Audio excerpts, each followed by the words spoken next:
Bienvenidos, pasen y vean. Hoy vamos a hablar de antidisturbios, pero antes de todo, vaya movimiento estamos teniendo estos meses, ¿no? En series españolas, Veneno, Patria, Antidisturbios, todas series de una palabra, todas series en plataformas, dos de ellas plataformas españolas, dos de ellas con estrenos semanales.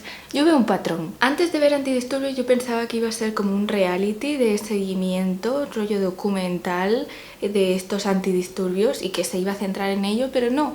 Hay una parte como de thriller, hay una parte de acción, hay una parte de drama muy centrado en los personajes. Además, personajes que nos suenan, esos actores, ¿no? Gente que hemos visto en la televisión, sobre todo en el cine y también en el cine de Sorogoyen, pero también en el cine cómico. Por ejemplo, 4 de ellos estuvieron en La Gran Familia Española, una película que yo vi muchísimo el año en el que salió. Aunque quiero decir que me han sorprendido muchísimo Raúl Arévalo y Alex García. Alex García lo vi en la serie del Continental, que dije, bueno, la serie vale, pero este chico vale muchísimo para el drama, por favor, porque no lo están explotando más y aquí lo agradezco. Y Raúl Arévalo, pues me produce empatía, pero también me produce tensión a veces, y entiendo su estrés y entiendo su personaje en su familia. Antidisturbios está creado por este dúo indivisible formado por Isabel Peña y Rodrigo Sorogoyen, es su primera serie y además tiene cierto tono y cierta continuación a los temas que ya había tocado anteriormente, como en Que Dios nos perdone o como en El Reino. Y esta serie toca varios palos también. Tenemos la burocracia, tenemos la corrupción, tenemos la dejadez administrativa, tenemos los desahucios, tenemos la brutalidad policial, tenemos el racismo, pero sobre todo la especulación inmobiliaria es como un tema central y me sorprende también por ello la época elegida,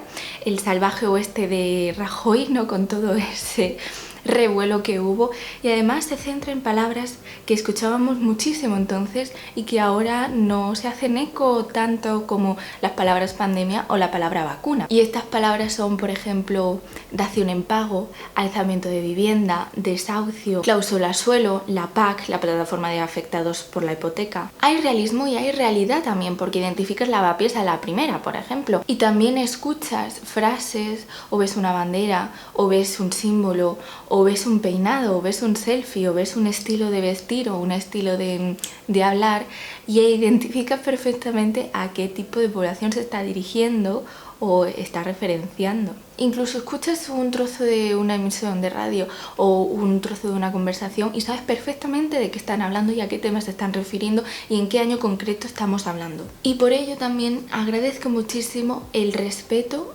y la madurez con la que Sorogoyen trata a su espectador. Dice, no tengo por qué explicarte lo que estás viendo, no tengo que introducir este tema con unos minutos de diálogo cuando sirven unos gestos, una mirada y poco más. En Antidisturbios tenemos 2 grupos y 2 tramas, están los antidisturbios y también la investigación de asuntos internos sobre los antidisturbios. Y te interesan ambas cuestiones y es muy difícil para una serie hacer eso, teniendo tantos personajes. Y el gran valor de la serie es mantener una tensión y un interés constante en lo que estás viendo en pantalla, y hay escenas que incluso no tienes el rum rum, sino que lo ves plasmado en escenas muy largas con coreografías muy largas, escenas de una acción importante o de una tensión interna de los personajes muy importante. Y estoy hablando, por ejemplo, de la cena de los antidisturbios, del juego del trivial, del personaje de Laia al principio, en el primer capítulo, de la persecución durante el partido de fútbol por las calles y donde uno acaba herido, y también del desahucio del principio o de los interrogatorios de Laia y sus compañeros.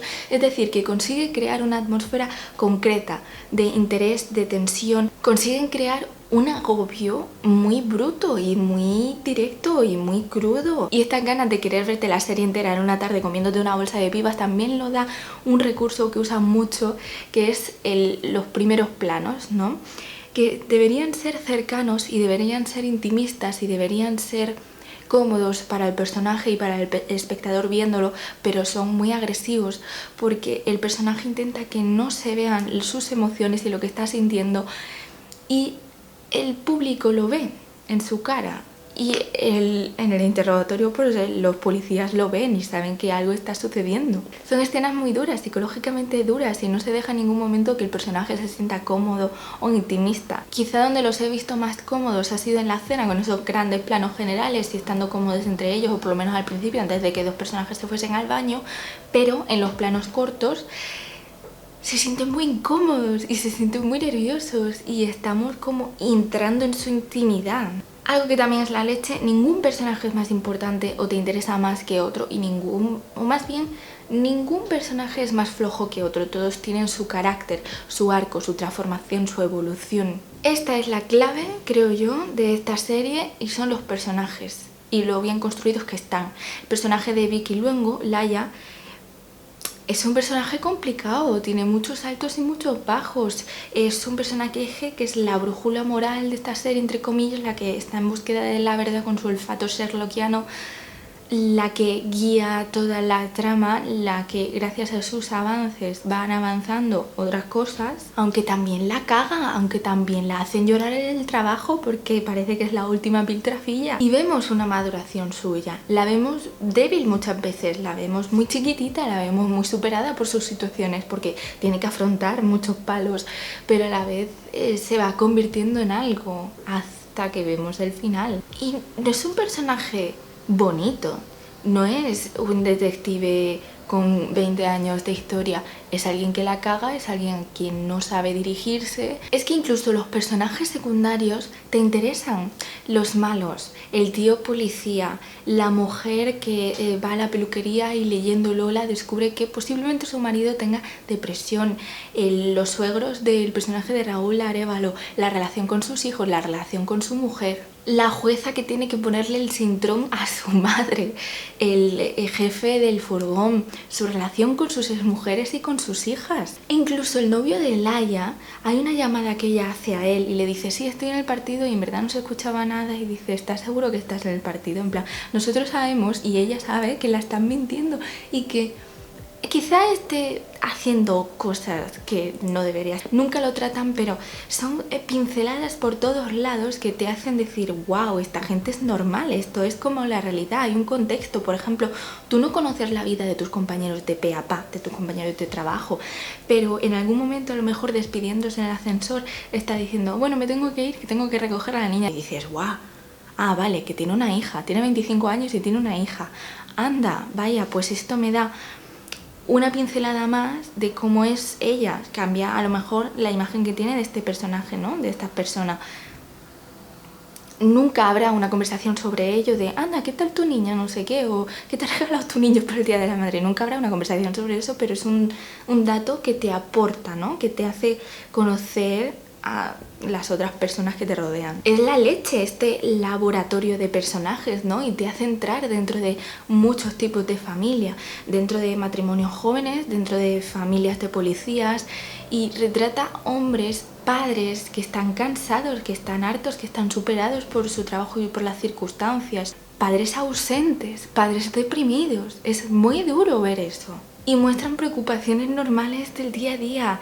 Ay, Alex, ¿cómo vamos a pagar la hipoteca? ¿O quién va a hacer de nuestro aval? Ay, la niña se ha hecho pis, hay que cambiar ahora las sábanas. Quizá al final es extraño ese desenlace tan rápido, ¿no? Sucediendo, dejando unos 10 minutos de tensión absoluta, pero el guiñito del final con el barco me ha encantado. Y quizá también es una serie que pueda ofender o afectar a cierto público. Es más, el sindicato de policías creo que se mosqueó diciendo que eran bulos y que no debería verse esta serie, pero no es como si no hubiéramos leído o escuchado noticias de este tipo, ¿no? Pero creo que también afectará el retrato de la población migrante y de los manteros. Se verá como un cliché o como un estereotipo, aunque creo que el objetivo principal era denunciar este tipo de comportamientos y actuaciones, y creo que lo ha conseguido. Entiendo que haya gente que diga, bueno, es más de lo mismo, nos están retratando de la misma forma, pero creo que hay un valor en esa denuncia. Así que hasta aquí el vídeo de hoy, nos vemos el domingo. No sé si hablaros de Rebeca o de Gambino, Reina Gambino, Gambino Reina. Adiós.